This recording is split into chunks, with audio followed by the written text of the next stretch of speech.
Aunty அவ்வளோ கஷ்டப்பட்டு scooty வாங்கி கொடுத்தத வானதி ஒரே ஒரு நிமிஷத்தில் நீ எனக்காக என்னடா பண்ணுன அப்படின்னு கேட்டது பாண்டிக்கு ரொம்ப டென்ஷன் ஆயிருச்சு. பாண்டிக்கு வானதி ஒர்த்தே இல்லை அப்படின்னு நினைக்கிறவங்க நம்ம வீடியோவை லைக் பண்ணிட்டு நம்ம சேனலை இன்னும் சப்ஸ்கிரைப் பண்ணாதவங்க சப்ஸ்கிரைப் பண்ணிக்கோங்க. பாண்டி ஆல்ரெடி வானதி மேலே இருந்த கடுப்புலையே வீட்டுக்கு வந்துட்டு இருக்காரு. அவர் மத்தியானம் ஒரு டைம் வீட்டுக்கு போனப்பவே நடேசன் அந்த தள்ளுவண்டி கடையில் சாப்பிட்டுட்டு இருந்ததை பார்த்தாரு. இப்போ நைட்டு வீட்டுக்கு போகிறப்பையும் பாண்டி பார்க்குறாரு. அவர் நடேசன் பயங்கரமாக அந்த அம்மாட்ட சிரித்து சிரித்து பேசிக்கிட்டு எப்போ பாரு சிரித்து சிரித்து பேசிக்கிட்டு ரொம்ப நேரம் அந்த கடையிலே நின்று சாப்பிட்டுட்டு இருக்கிறத பாண்டி பார்த்துட்டு ரொம்ப கடுப்பாகி தான் வீட்டுக்கு போகிறாரு. வீட்டுக்கு போனதும் இங்கே வானதி ஃபோன் பண்ணுறாங்க. என்ன பாண்டி கோவமா அப்படிங்கிறாங்க. வானதி நான் ஆல்ரெடி டென்ஷனாக இருக்கிறேன், ஃபோனை வச்சிருயா நீயே அப்படின்னு சொல்லிட்டு ஃபோனை கட் பண்ணிடுறாரு வானதியோட ஃபோனை.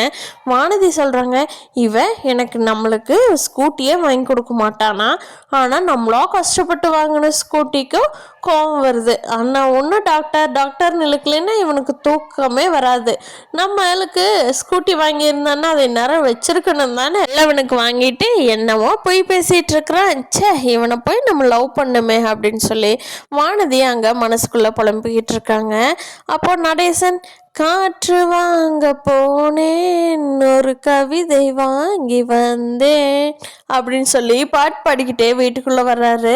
அங்கே எல்லாருமே ஹாலில் தான் உட்காந்துருக்காங்க. அப்போ பாண்டி இருந்துட்டு யோ இல்லையா எங்கே போயிட்டு வர்ற அப்படிங்கிறாங்க.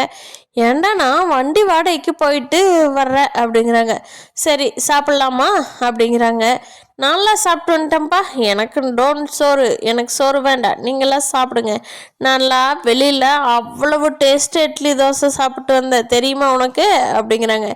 அதை பார்த்துட்டு தான் இப்போ நான் கேட்குறேன், வரையா சாப்பிட்லாம், ஏன் வீட்டுக்கு வராமல் அங்கே சாப்பிட்டுட்டு வந்துட்டுருக்குற, ஏன் வீட்டு சாப்பாடு உன்னால் சாப்பிட முடியாதா அப்படிங்கிறாங்க. எல்லாம் இருந்துட்டு பாண்டி என்னாச்சு அப்படிங்கிறாங்க. இருங்க நீ ஒரு நிமிஷம் அப்படின்னு சொல்லியா ஏன் இப்போ நீ வீட்டில் சாப்பிட்றதில்ல, போய் அந்த கடையிலேயே நின்று சாப்பிட்டுட்ருக்குற அப்படிங்கிறாங்க. ஏன் அந்த கடையில் டேஸ்ட் எனக்கு பிடிச்சிருந்தது, உங்களுக்கு அன்னைக்கு கூட இட்லி வாங்கிட்டு வந்து கொடுத்தனே அந்த கடை இட்லி தான் வாங்கிட்டு வந்து கொடுத்தேன், நல்லா சாப்பிட்டீங்களா, டேஸ்ட்டாக இருந்துச்சா, அதனால தான் நான் அங்கேயே சாப்பிட்டுட்ருக்குறேன், நீங்களாம் யாராவது அந்த டேஸ்ட்டில் வச்சு கொடுத்தா நானும் வீட்டில் சாப்பிடுவேன் அப்படிங்கிறாங்க.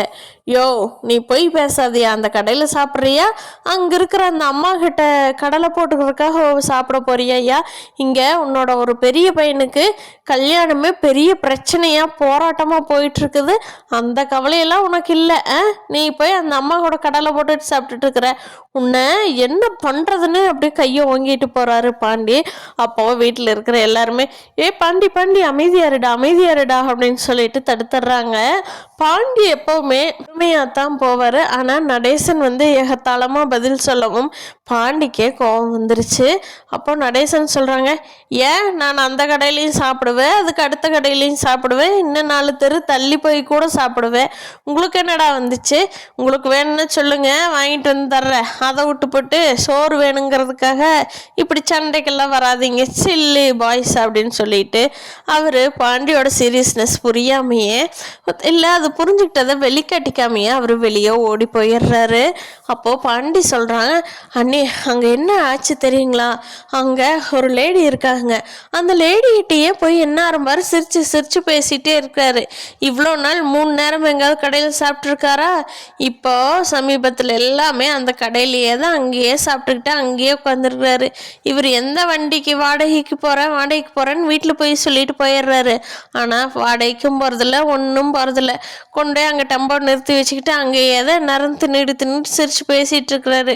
எனக்கு வந்த கோவத்துக்கு அண்ணனுக்கே இத்தனை பிரச்சனை, இவ்வளோ டென்ஷனாக இருக்கிறமே, இந்த ஆளுக்கு ஏதாவது டென்ஷன் இருக்கா, பெத்த பையன் இப்படி இருக்கிறானேன்னு சே அப்படின்னு சொல்லி பாண்டி டென்ஷன் ஆகும். நிலா இருந்துக்கிட்டு பாண்டி கொஞ்சம் அமைதியாக இருங்க பாண்டி, நீங்கள் எதுவும் பேசாதீங்க அப்படின்னு சொல்லிட்டு கொஞ்சம் கூல் பண்ணி விட்டுறாங்க.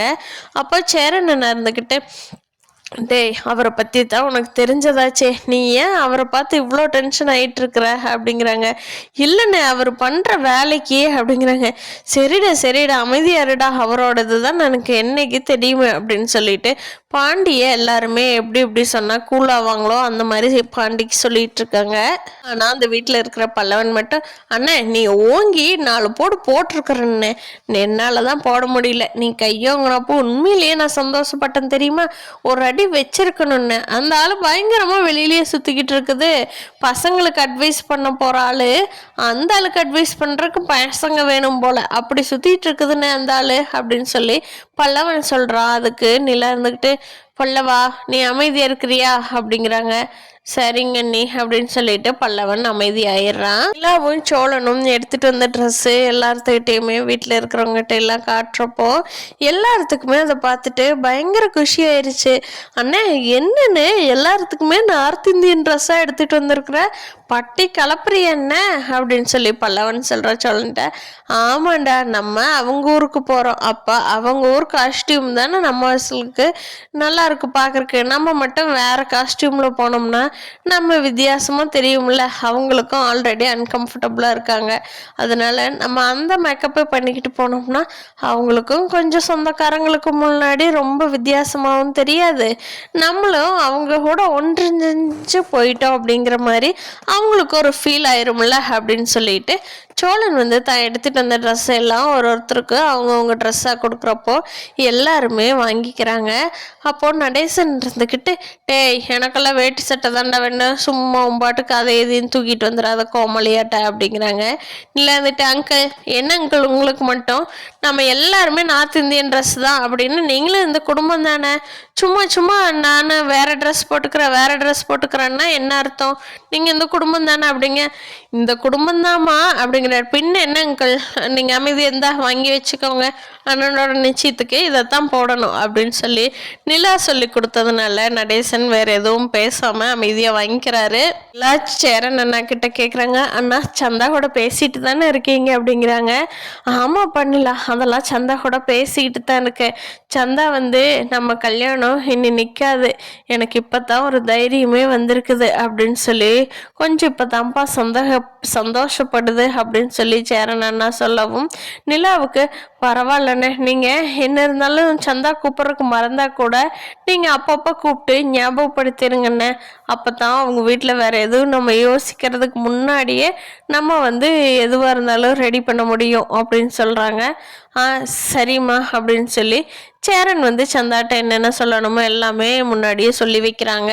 சேரன் சந்தாவுக்கு கல்யாணம் நடந்ததுன்னா இங்கே கார்த்திகா வந்து எப்படி ஃபீல் பண்ணுவாங்க, கார்த்திகாவோட மனநிலை வந்து எந்த மாதிரி இருக்கும், சேரன் சந்தா கல்யாணத்துக்கு அப்புறமா இந்த வீடும் இதே மாதிரியே சந்தோஷமா இப்படியே அண்ணன் தம்பிக்குள்ள ஒற்றுமையா இந்த மாதிரியே போகுமா அப்படிங்கிறதெல்லாம் இனி வரப்போகிற நாட்களில் வெயிட் பண்ணி பார்ப்போம். இந்த வீடியோ பிடிச்சிருந்தா லைக் பண்ணிவிட்டு நீங்கள் நம்ம வீடியோ பற்றி என்ன நினைக்கிறீங்கன்னு கீழே கமெண்ட் பண்ணுங்கள். தேங்க்யூ.